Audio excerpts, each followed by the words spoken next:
ulama besar. Saksikanlah Facebook, YouTube Bait Qur'ani Tahfiz. Info lebih lanjut.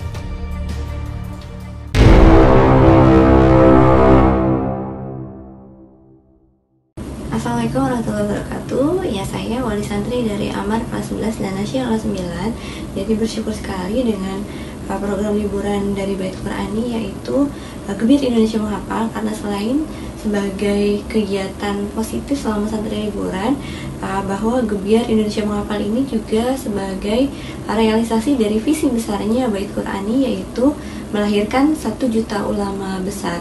Jadi calon ulama besar itu tidak hanya hafiz dan hafizah, tetapi juga harus mampu menafsirkan setiap ayatnya. Kemudian yang kedua, bahwa calon ulama besar itu juga harus terbiasa dalam menulis hingga mampu menghasilkan karya besar dalam tulisannya. Dan yang ketiga, harus senantiasa dakwah ya, dalam rangka syiar Islam dan kebaikan. Jadi kami sangat mengapresiasi kegiatan Gebir Indonesia Menghafal. Semangat untuk seluruh santri calon ulama besar, dan semangat para bunda, kita senantiasa bersinergi bersama-sama dalam rangka melahirkan 1 juta ulama besar. Allahu Akbar.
Abasa wa tawalla ja'ahul a'ma wa ma yudrika la'allahu yazakka aw yazakkaru fatanfa'ahu dzikra amma man istaghna wa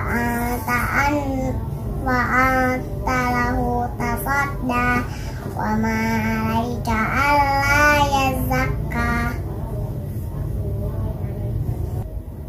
wa amma ma ja'aka yas'a wa huwa yakhsha fa anta anhu talaha kalla innaha tazkirah wa man sya'a zakarah fi suhufin mukarramah marfu'atin tahharah bi aidi safarah kiramin bararah Qutilal insanu ma akfarah min ayyi syai'in khalaqah min nutfatin khalaqahu faqaddarah summa sabila yassarah summa matahu fa'aqbarah. Sadaqallahul azim. Assalamualaikum teman-teman. Saya senang berdakwah. Saya ingin jadi ulama. Ulama senang berdakwah. Saya senang berdakwah. Saya suka memberitahukan ibu tentang kebaikan. Saya senang berdakwah. Ibu, yuk kita mengaji. Saya senang berdakwah. Ibu, jangan lupa pakai jilbab ya. Saya senang berdakwah. Saya mengajak ibu untuk sholat bersama. Saya senang berdakwah. Ibu, ayo kita belajar bersama. Saya senang berdakwah. Ibu, ayo kita sama-sama berbuat baik. Assalamualaikum teman-teman. Alhamdulillah.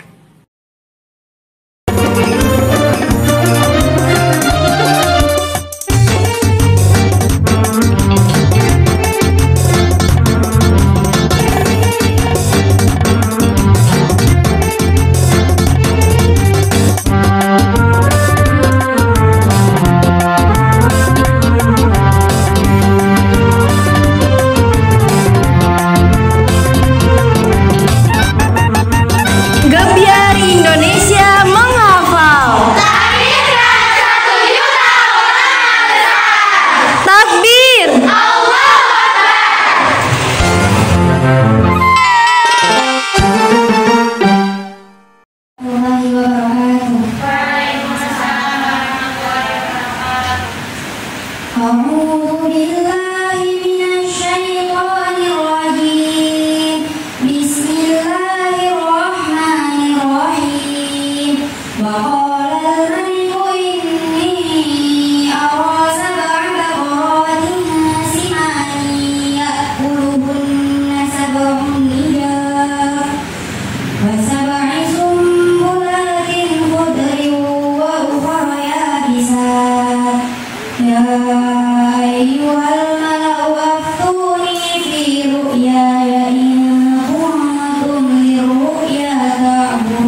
Tafsirkan surah Yusuf ayat 20.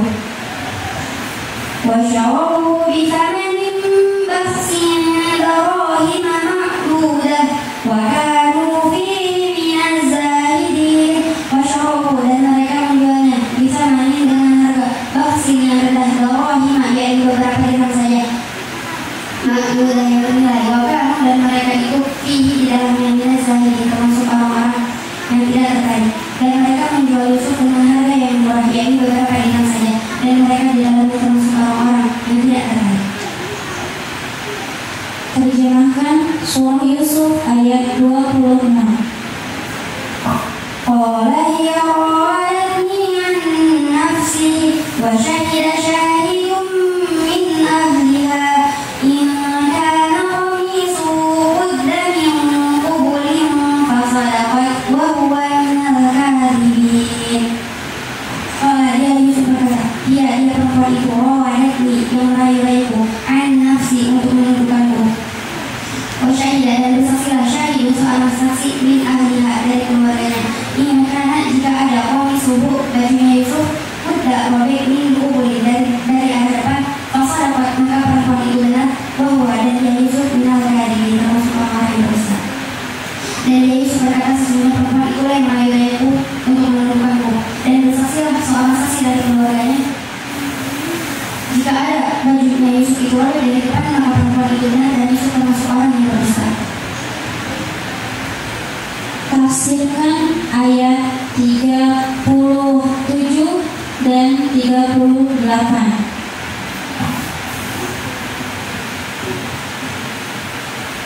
Qala la ya'tikuma ta'amun turzaqanihi illa nabba'tukuma bita'wilihi qabla an ya'tiyakuma dhalikuma mimma 'allamani rabbi inni taraktu millata qaumin la yu'minuna billahi wa hum bil akhirati hum kafirun. Di ayat 37 ini menjelaskan bahwasanya di ayat sebelumnya diceritakan ada dua orang tahanan yang meminta Yusuf untuk menjelaskan keadaan hidup mereka. Kemudian di ayat 37 ini pun Nabi Yusuf menjawab, qala la ya'tikuma ta'amun turzaqanihi, sesungguhnya tidak akan didatangkan kepada kalian makanan apapun kecuali aku telah mengetahui jenis makanan tersebut. Dalam ungkapan Nabi Yusuf ini menggambarkan bahwasanya Nabi Yusuf ingin memberitahu dan Yusuf memiliki kemampuan untuk mengetahui sesuatu yang belum terjadi. Nah, dari kemana ma'allamani rabbi, yang demikian itu adalah apa yang Tuhanku ajarkan kepadaku. Jadi kemampuan Nabi Yusuf untuk mengetahui sesuatu yang belum terjadi itu semata-mata bukan karena Nabi Yusuf seorang Tuhan ataupun seorang penyihir, melainkan Nabi Yusuf mendapatkan ilmu langsung dari Allah. Nah, ini salah satu dengan apa yang Allah firmankan dalam ayat 21-nya, "Wakadzalika makanna li Yusuf fil ardh wa linu'allimahu min ta'wilil ahadits." Dan seperti itu kami menempatkan Yusuf dan mengajarinya sekali yang tak berhenti. Jadi apa yang Nabi Yusuf katakan di ayat 37 salah satu dengan apa yang Allah firmankan di ayat 21-nya. Dikuatkan lagi dengan ayat 16-nya, dikuatkan lagi di ayat 6-nya. Allah berfirman,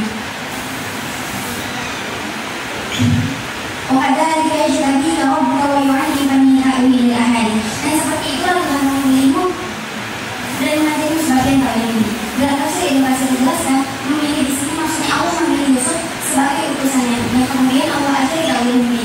Ta'wil ini sebagai mukjizat yang Allah berikan kepada Nabi Yusuf selaku utusannya. Tapi di zaman sekarang banyak bermunculan ilmu tentang ramalan-ramalan yang mana itu datangnya dari para dukun, paranormal ataupun nasi hitam. Nah, itu tidak dibenarkan dalam Islam karena itu datangnya bukan dari Allah, melainkan mereka meminta bantuan syaitan. Sedangkan di ayat 5 Allah berfirman, "Inna syaitana lil-insani aduwwun mubin." Sesungguhnya syaitan itu adalah musuh yang nyata bagi manusia. Jadi tidak dibolehkan manusia bekerja cuma dengan syaitan, karena itu merupakan perbuatan syirik. Dan dalam Quran surah Luqman, syirik itu adalah inna syirka la zulmun adzim. Sesungguhnya syirik itu adalah kezaliman yang besar. Nah, ditutup dengan pengalaman Nabi Yusuf,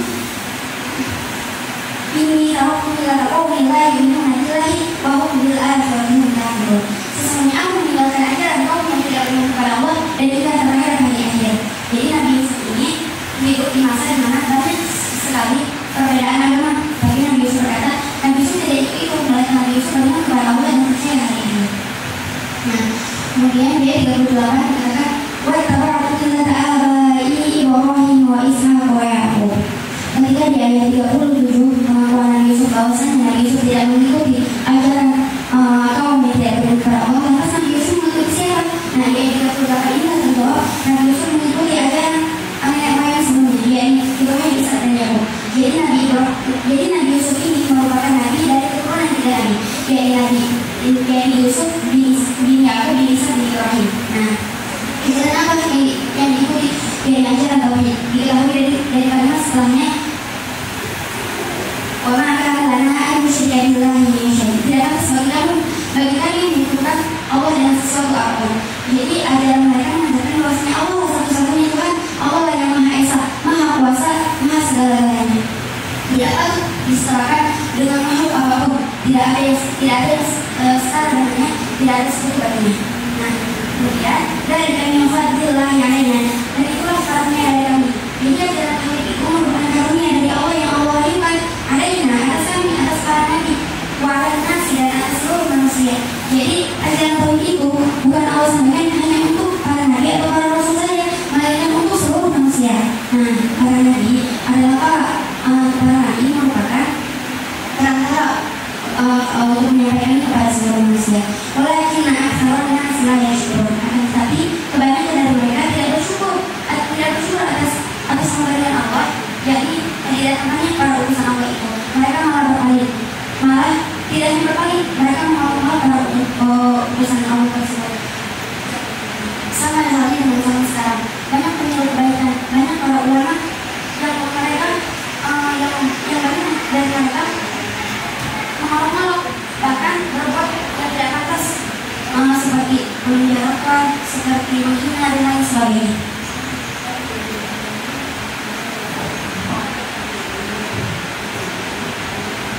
Bacakan 4 ayat sebelum ayat 95.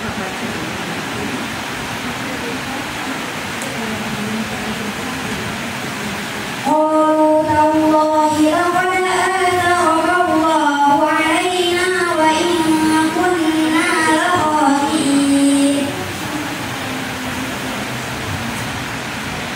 Bacakan 4 ayat setelah ayat 95. فلما دخلوا على يوسف آوى إليه أبويه وقال ادخلوا مصر إن شاء الله آمين. Lanjutkan ayat berikut. A'udzu billahi minasyaitonir rajim. Qul hadhihi sabili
warahmatullahi wabarakatuh. Nama saya Alifa Zakaria Ananta. Usia saya 5 tahun. Alifa akan melantunkan Quran surat An-Naba. A'udzu billahi minasyaitonir rajim. Bismillahirrahmanirrahim. Amma yatasaalun 'anin naba'il 'azim alladzi hum fihi mukhtalifun. Kalla saya'lamun summa kalla saya'lamun. Alam naj'alil arda mihada wal jibala autada wa khalaqnakum azwaja wa ja'alna naumakum subata wa ja'alna al-laila libasa wa ja'alna an-nahara ma'asha wa banayna fawqakum sab'an shidada wa ja'alna sirajan wahhaja wa anzalna minal mu'sirati ma'an sajjaja linukhrija bihi habban wa nabata wa jannatin alfafa.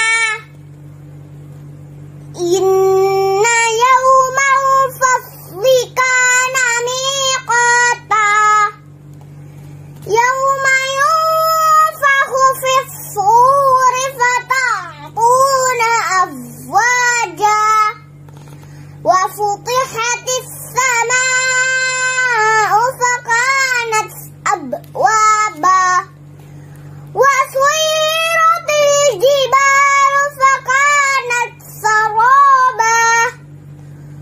Inna jahannama kanat mirsada lit-taghina ma'aba labisina fiha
Shadaqallahul azim. Subhanakallahumma wa bihamdika asyhadu an la ilaha illa anta astaghfiruka wa atubu ilaik. Walhamdulillahi rabbil alamin. Takbir, Allahu Akbar, Allahu Akbar. Assalamualaikum. Pada kesempatan kali ini kita akan membahas tentang metode menghafal Al-Quran Bait Qur'ani yang akan diterapkan di TK Bait Qur'ani. Yang pertama, metode menghafal mulai sejak usia 0 tahun. Nah, sebelum kita masuk kepada metode menghafal, Bu Nurul akan menjelaskan tentang definisi menghafal itu sendiri menurut Al-Quran. Kita jangan sampai terjebak dengan definisi menghafal menurut psikologi barat. Dalam psikologi barat, menghafal itu ada teorinya, yaitu teori ingatan namanya, atau mengingat. Ingatan adalah kemampuan untuk mengemukakan kembali segala sesuatu yang masuk ke dalam benak. Nah, kalau menghafal didefinisikan hanya sebatas itu, maka apa gunanya menghafal Al-Quran untuk anak kecil seperti ini, ya kan? Apa gunanya dia mengingat sesuatu dan sesuatu itu belum ada manfaatnya buat dia kalau hanya sebatas ingatan. Makanya kalau pakai definisi ingatan, maka menghafal Al-Quran tersebut tidak ada gunanya untuk anak usia 0 tahun. Karena pada masa itu sejatinya anak mampu membentuknya pembiasaan yang baik di dalam kehidupan. Sementara kata-kata Al-Quran itu belum dipahami anak. Bagaimana dia bisa menerapkannya sementara Al-Quran itu belum dipahami. Nah, jadi kita menghafal Al-Quran tidak menggunakan definisi ingatan menurut barat, tetapi kita kembalikan kepada definisi menghafal Al-Quran itu sendiri menurut Al-Quran. Nah, apa disebutkan dalam Al-Quran? Walaqad yassarnal Qur'ana lidzikri. Kami sudah mempermudah Al-Quran itu. Untuk apa? Untuk mengingat. Az-zikru itu bermakna bukan mengingat Al-Quran itu sendiri, bukan, tapi untuk mengingat Allah. Nah, fungsi kata az-zikru di dalam Al-Quran itu bukan hanya sekedar menyebutkan kata demi kata, bukan hanya menyebutkan huruf demi huruf, lafaz demi lafaz, jumlah demi jumlah secara materi tulisan itu, bukan, tapi tulisan itu punya makna secara abstrak. Apa dia disebutkan dalam Al-Quran? Fadkuruni adzkurkum. Kalau kamu sebut aku, kata Allah, maka aku akan sebut namamu.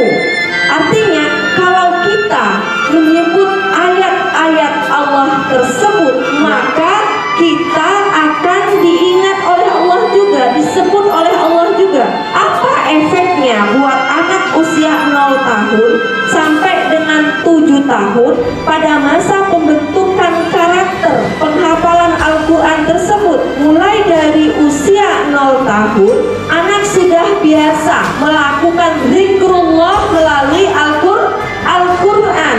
Dia sebut berulang kalamullah, ayatullah. Berarti anak ini setiap menit, setiap detik dia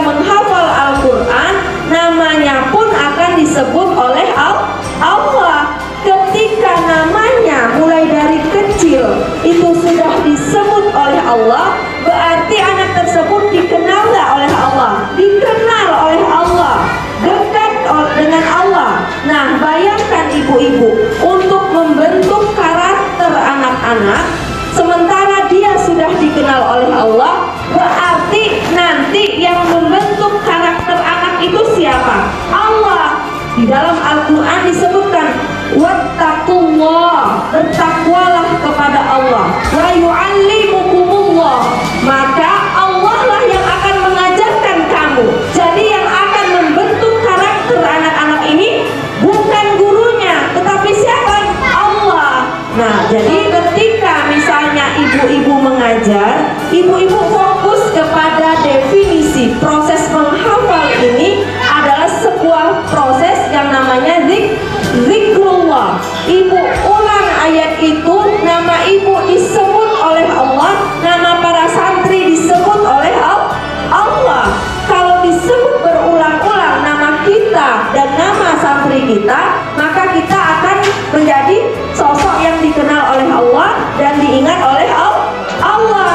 Dan insya Allah kita akan punya kecenderungan menjadi orang yang bertakwa. Kalau kita termasuk orang yang bertakwa, maka yang akan mendidik kita dan mendidik santri kita siapa, Bu? Adalah Allah. Dan itu poin besar yang ada di Bait Qur'ani, ya. Jadi menghafal di Bait Qur'ani tidak fokus pada kata ingatan. Kalau hanya sebatas mengingat saja, ya, di dalam Al-Quran itu sudah punya nilai pahala. Satu huruf itu 10 kebaikan. Bisa atau tidak bisanya anak dalam sebuah proses penyebutan itu saja sudah punya unsur pahala. Beda dengan ingatan. Kalau ingatan tadi, ketika dia berupaya mengingat, kemudian dia tidak berhasil mengingat, kemudian dia berhasil apa tidak? Proses tersebut tidak berhasil. Tapi ketika anak menghafal Al-Quran, dia terbata-bata dan dia susah untuk menyebutkannya, itu pun mendapat nilai ganda. Dan dia tidak berhasil untuk mengingatnya, tapi kita gurunya sudah berupaya dan dia berupaya, semakin banyak dia mengulang, maka tetap dia mendapatkan pahala. Jadi harus betul-betul yang menjadi fokus kita adalah yang pertama tadi adalah taqarrub ilallah.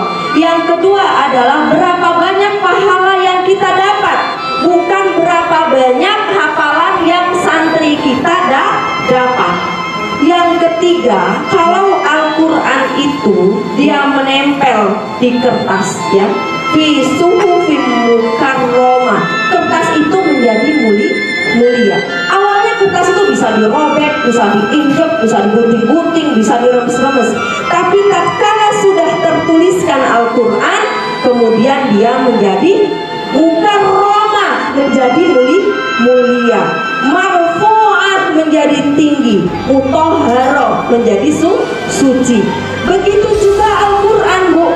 Al-Quran yang sudah menempel di hati kita semua. Kan kita ini sudah sebutkan Al-Quran itu, dan sudah terekam di kepala kita, sudah terekam di hati kita. Artinya di kepala kita dan di hati kita sudah ada Al-Quran.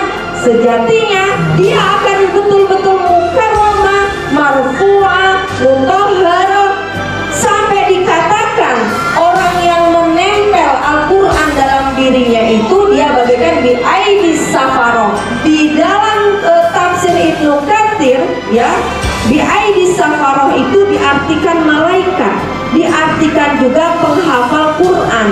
Artinya penghafal Quran itu akhlaknya disandingkan dengan malaikat akhlaknya. Artinya apa? Akhlaknya mulia. Dilanjutkan dengan kiramin baroroh, dia mulia lagi baik. Nah, jadi fokus kita menghafal Al-Quran itu bukan banyaknya ayat yang dihafal, tapi kemuliaan yang akan kita dapat. Selanjutnya adalah kepribadian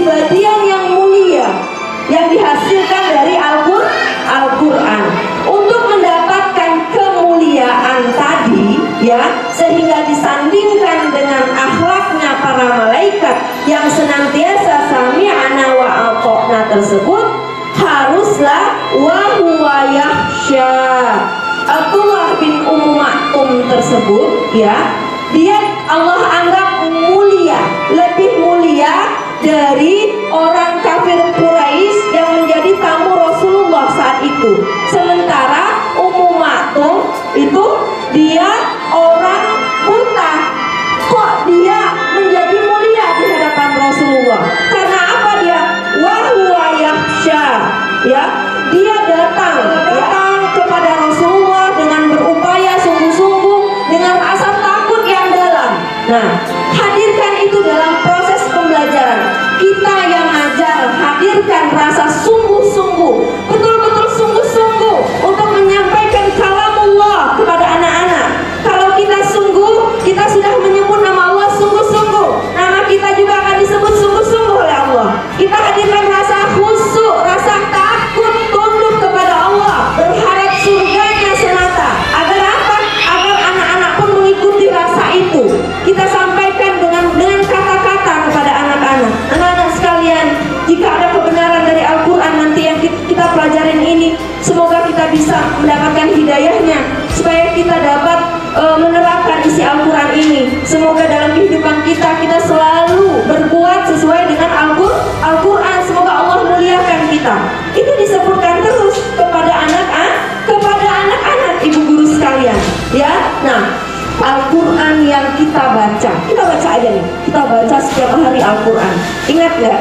Kemampuan ngapal itu, Bu, sudah apa nih lancar? Ada kekuatannya 1 jam. 1 jam itu udah hilang karena hanya sebatas ingatan tadi. Beda-beda otak. Ada yang kekuatannya setengah jam, ada yang 2 jam.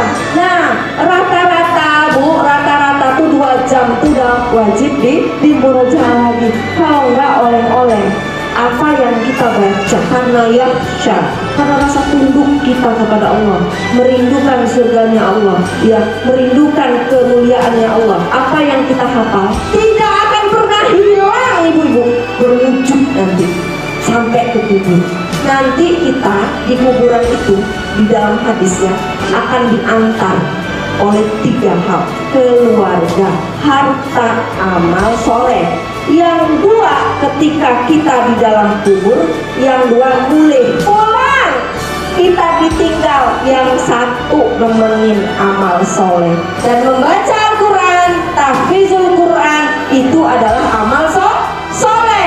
Ibu sedekah, ibu training begini nih, berapa waktu tuh berwujud, ya, nungguin kita.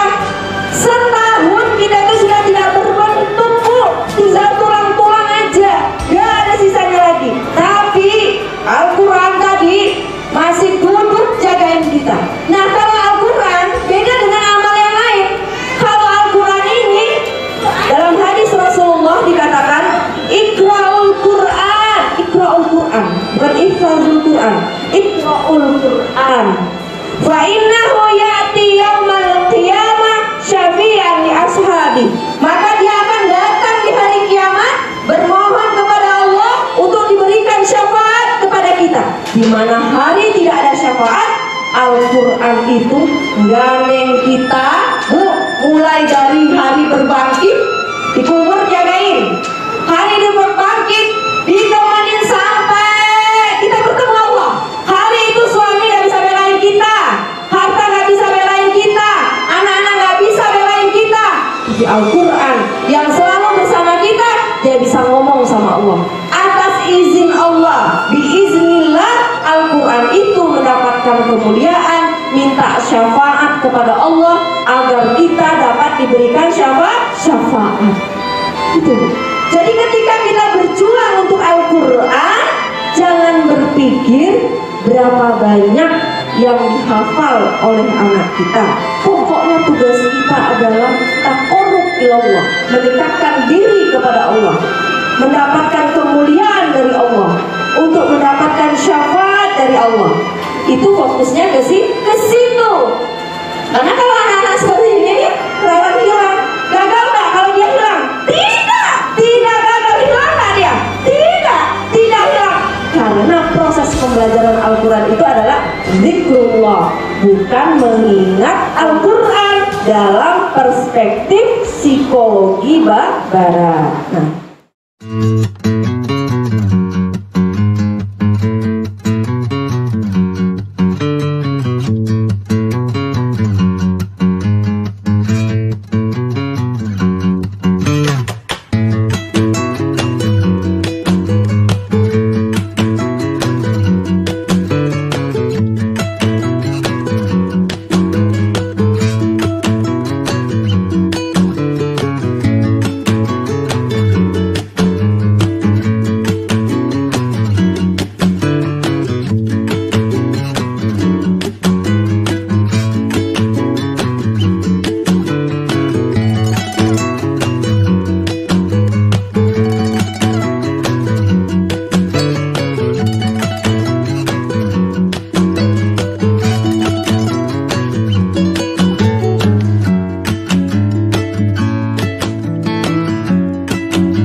Assalamualaikum warahmatullahi wabarakatuh. Alhamdulillahirabbil alamin wa bihi nasta'in ala umuri dunya waddin. Wassalatu wassalamu ala asrafil anbiya'i wal mursalin wa ala alihi wa sahbihi ajmain, amma ba'du. Pada kesempatan kali ini, izinkanlah saya berceramah dengan tema toleransi beragama dalam Islam. Dalam Islam, ketika kita menyikapi perayaan non-muslim, kita harus menyikapinya dengan toleransi. Namun, toleransi apa yang dimaksud? Toleransi yang dimaksud adalah membiarkan mereka beribadah dan merayakan perayaan mereka sesuai yang mereka anut. Dan kita tidak boleh ikut-ikutan merayakannya. Jika ikut-ikutan merayakannya, kita termasuk orang yang tasyabbuh bil kufar, yaitu menyerupai perbuatan orang kafir, baik dalam segi akidah, pemikiran, maupun tingkah laku. Nabi SAW bersabda, "Man tasyabbaha biqaumi fahuwa minhu." Barang siapa menyerupai suatu kaum, maka dia termasuk bagian dari mereka. Hadis riwayat Ahmad dan Abu Dawud. Zaman sekarang, banyak sekali muncul kebiasaan-kebiasaan orang kafir di sekitar kita yang banyak dilakukan juga oleh umat Islam. Contohnya, seperti merayakan ulang tahun, Valentine, atau merayakan Natal dan Tahun Baru. Penyebab mereka melakukan itu, salah satunya karena lemahnya iman pada diri mereka. Dan mereka berpikir, jika mereka mengikuti perayaan orang-orang kafir adalah cara untuk bertoleransi. Namun yang mereka lakukan itu salah. Tuhan yang kita sembah tidak sama dengan mereka. Allah Subhanahu wa Ta'ala berfirman dalam surah Al-Kafirun ayat 6. Lakum dinukum waliyadin. Untukmu agamamu dan untukku agamaku. Walaupun Islam mengajarkan kita untuk bertoleransi, bukan berarti kita mengikuti apa yang mereka lakukan. Dan juga kita tidak boleh memaksakan orang lain untuk menganut agama kita, menghina dan merendahkan agama lain. Bahkan Allah Subhanahu wa Ta'ala tidak pernah memaksakan ajarannya kepada siapapun. Allah Subhanahu wa Ta'ala berfirman dalam surah Al-Baqarah ayat 256. La ikraha fid din, qad tabayyana ar-rusydu minal ghayy, wa may yakfur bit-taghuti wa yu'min billahi faqad istamsaka bil urwatil wuthqa la infisama laha. Wallahu sami'un alim. Tidak ada paksaan dalam menganut agama Islam. Sesungguhnya telah jelas perbedaan antara jalan yang benar dengan jalan yang sesat. Barang siapa ingkar kepada tagut dan beriman kepada Allah, maka sungguh dia telah berpegang teguh pada tali yang sangat kuat yang tidak akan putus. Allah Maha mendengar, Maha mengetahui. Walaupun kita tidak boleh memaksakan orang lain untuk menganut agama kita, Allah Subhanahu wa Ta'ala menyuruh kita untuk berdakwah kepada mereka. Allah Subhanahu wa Ta'ala berfirman dalam surah An-Nahl ayat 125. Ud'u ila sabili rabbika bil hikmati wal mau'izatil hasanati wajadilhum billati hiya ahsan. Inna rabbaka huwa a'lamu biman dhalla an sabilihi wa huwa a'lamu bil muhtadin.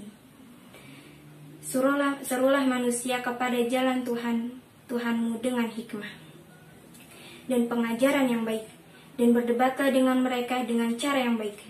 Sesungguhnya Tuhanmu, dialah yang lebih mengetahui mana yang sesat dari jalannya, dan dialah yang mengetahui mana yang mendapatkan petunjuk. Oleh karena itu, toleransi yang bisa dilakukan umat Islam adalah membiarkan mereka merayakan perayaan mereka sesuai yang mereka anut. Dan kita tidak boleh mengikuti apa yang mereka lakukan, baik dalam segi pemikiran maupun tingkah laku. Sekian dari saya, mohon maaf bila ada kesalahan. Wassalamualaikum warahmatullahi wabarakatuh. Islam mengatur hubungan manusia dengan Allah, dengan sesama, dengan dirinya sendiri. How, bahasa Inggrisnya Natal apa deh? Christmas, CHRISTMAS. Oh, thank you ya, How. Iya, oke. Kamu lagi ngapain sih, Lin? How, gue lagi mau buat ucapan selamat ke teman Anis gue. Bentar lagi kan mau Natalan. Ih, kamu ngapain ngucapin? Kan nggak boleh. Gue nggak enak sama dia, How. Soalnya kemarin di grup alumni dia ngucapin Happy Eid ke kita-kita yang muslim. Ini tuh bentuk toleransi gue ke dia aja gitu. Lagi juga banyak kok teman-teman gue yang muslim pada ngucapin. Tuh. Jangan intoleran gitu deh. Ini kan cuma ucapan doang, How. Lin, Islam tuh melarang kita untuk ngucapin, apalagi ikut-ikutan perayaan mereka. Itu bentuk toleransi yang kebablasan, salah tuh. Masa sih? Iya, udah hapus aja, hapus. Up. Ya, hapus, udah cepetan. Iya ya deh. Hapus nih ya. Dah, tuh. Assalamualaikum warahmatullahi wabarakatuh. Halo guys, alhamdulillah Allah masih memberikan kita berbagai nikmat sampai detik ini juga. Gak kerasa kan, kita udah di akhir tahun aja nih. Nah, ngomongin akhir tahun, di bulan Desember tanggal 25 adalah momen perayaan Natal bagi yang merayakan. Tapi biasanya setiap perayaan tersebut banyak dari kaum muslimin yang mengucapkan bahkan merayakan perayaan Natal. Bagaimana sih dalam Islam, apakah kita boleh mengucapkan bahkan merayakan perayaan tersebut? Pertanyaan-pertanyaan ini yang masih menjadi polemik di kaum muslimin dari tahun ke tahun. Gak pernah selesai gitu pembahasannya. Walaupun setiap tahun dikasih tahu oleh para ustadz, aktivis dakwah maupun kaum muslimin tentang hukumnya. Tapi masih aja ngelak dengan alasan toleransi. Bahkan ada yang mencari-cari, mengkorek-korek dalil untuk dihalalkannya. Emang bener kayak gitu ya? Oke lah, daripada lama-lama, kuy kita bahas. Gak enak sama temen yang manis. Atau kalau anak zaman now Lagi trending nih di IG sama di TikTok. Challenge yang ada Natal-Natalnya gitu. Kan lucu, bisa naikin followers lagi. Nah, dua kata ini nih, gak enakan dan trending, awal muncul kita memberikan ucapan bahkan merayakan perayaan tersebut. Kita nggak sadar bahwa sebenarnya itu adalah cara mereka untuk mengajak kita agar percaya dengan apa yang mereka yakini, atau bahasa simpelnya dakwahnya agama mereka. Makanya nih, kita nggak boleh ikut-ikutan perayaan tersebut. Inilah kampanye dari ide pluralisme yang mengatakan bahwa semua agama itu sama, dan sinkretisme yang mencampur adukan agama, sehingga muncullah pembelaan. Elah, itu kan cuma kata-kata doang sih. Intoleran deh lu. Sayang dari kaum muslimin yang kayak gitu tuh. Padahal nyatanya Islam itu adalah agama yang toleransi. Apa buktinya? Poin pertama, beri hadiah ke mereka, boleh. Datang ke pernikahannya lalu mengucapkan selamat, boleh. Menjenguk mereka ketika sakit, boleh. Bahkan dulu Rasulullah pernah ngasih makan pengemis buta Yahudi yang terus mencemoohnya. Karena hubungan muamalah bersama mereka hukumnya mubah alias boleh.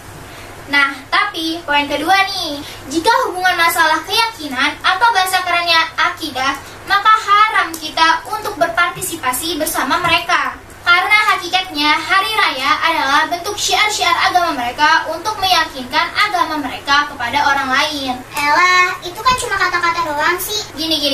Ibarat syahadat itu juga kata-kata doang kok. tapi konsekuensinya luar biasa. Orang kafir yang bersyahadat jadi masuk Islam, mu'alaf. Nah, kita yang mengatakan selamat kepada mereka bisa jadi kafir loh, murtad, keluar dari agama Islam.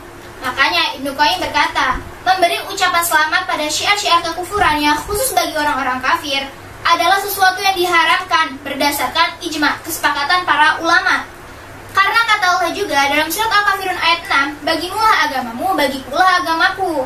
Nah, ayat ini jelas menerangkan kita, jika berhubungan dengan akidah, maka kita nggak boleh ada interaksi, tolong-menolong, dukung-mendukung. Jadi, jika kita mengucapkan, bahkan merayakan perayaan mereka, berarti kita mendukung, meyakini apa yang mereka katakan, bahwa Isa adalah Tuhan atau anak Tuhan yang lahir pada tanggal tersebut. Padahal kan dalam surat Maryam ayat 30, Nabi Isa sendiri berkata bahwa sesungguhnya aku hamba Allah, dia memberikan aku kitab Injil dan dia menjadikan aku seorang nabi. Kata Umar bin Khattab radhiyallahu an, jauhilah musuh-musuh Allah di perayaan mereka. Hadis riwayat Al-Baihaqi. Nah, dalam hadis pun Rasulullah bersabda, barang siapa yang menyerupai suatu kaum, maka ia bagian dari kaum tersebut. Hadis riwayat Abu Daud. Ih, ngeri banget deh. Jangan sampai di akhirat nanti kita dicuekin sama Rasulullah gara-gara nggak diakuin sebagai umatnya. Na'udzubillah. Nah, poin ketiga nih, Muslim itu harus jelas identitasnya. Kalau kata Ustaz Fatih Karim, jangan mau kalah sama pohon pisang. Akarnya pisang, batangnya pisang, daunnya daun pisang, bahkan jantungnya jantung pisang. Kadang tuh kita nggak konsisten gitu. Mulutnya Islami, makan baju Islami, tapi isi kepalanya enggak. Makanya nih, poin ketiga ini tegas bahwa kita harus jelas identitasnya sebagai seorang muslim. Seperti isi surat Al-Kafirun yang tegas, jelas bahwa kita nggak sama seperti mereka, dan kita nggak boleh, nggak akan mengikut-ikuti mereka. Ingat, masalah akidah kita nggak boleh ikut campur guys. Apalagi kita kan udah punya hari raya sendiri. Dan kita memiliki akidah Islam yang jelas, yang harus kita yakini secara 100% tanpa ada keraguan walau 0,1%. Nah, inilah pengertian real dari toleransi. Mengetahui dan meyakini agama kita secara 100%, serta mempersilahkan apa yang mereka yakini dan tidak mengusiknya. Jadi, kita nggak boleh campuri kepercayaan mereka. Jangan mengganggu, jangan merusak, apalagi membuat mereka repot. Jadi, tuduhan bahwa kita itu intoleran, salah. Nah, itulah Islam, bertoleransi dan rahmat bagi seluruh alam.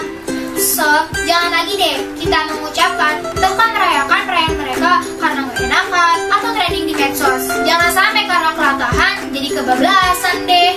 Udahlah, prinsip kita sebagai muslim itu jelas. Lakum dinukum waliyadin. Wassalamualaikum warahmatullahi wabarakatuh.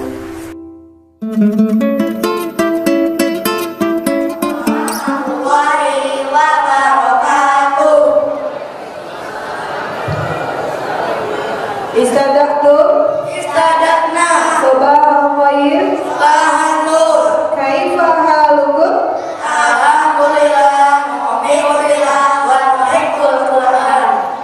Kami dari Kutab Bait Qurani akan menampilkan jari matikan Al-Quran Surah Al-Baqarah. Ma makna Al-Baqarah? Sapi kelima.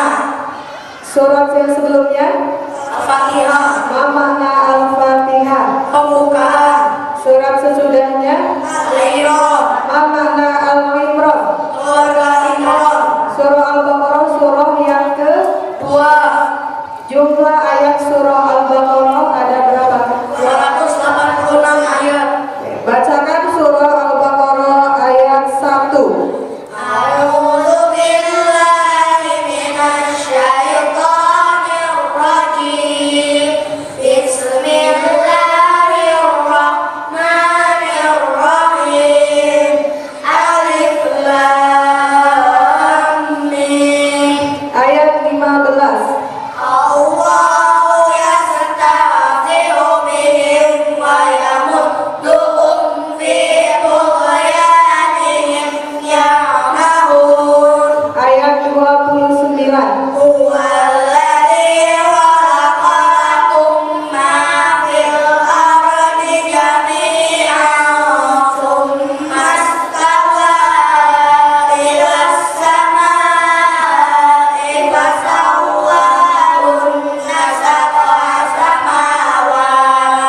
Wa huwa bikulli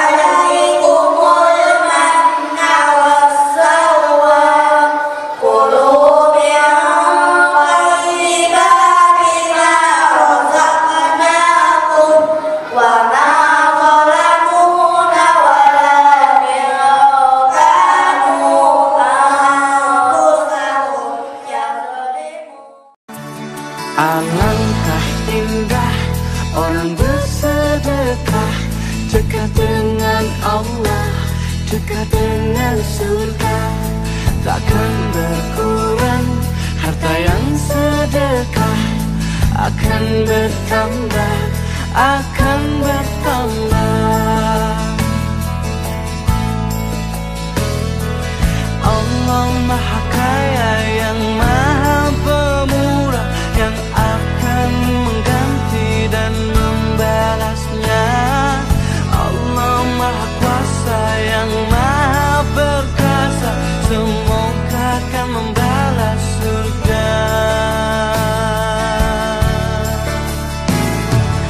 Oh indahnya saling berbagi, saling memberi karena Allah. Allahumma arhamna bil Qur'an waj'alhu lana imaman wa nuran wa hudan wa rahmah. Allahumma dhakkirna minhu ma nasina wa 'allimna minhu ma jahilna warzuqna tilawatahu ana al-laili wa atrafan nahar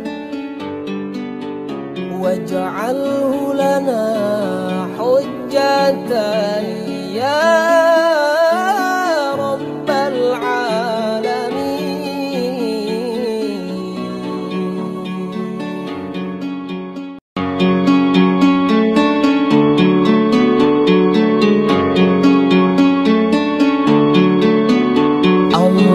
Allahumma arhamna bil Qur'an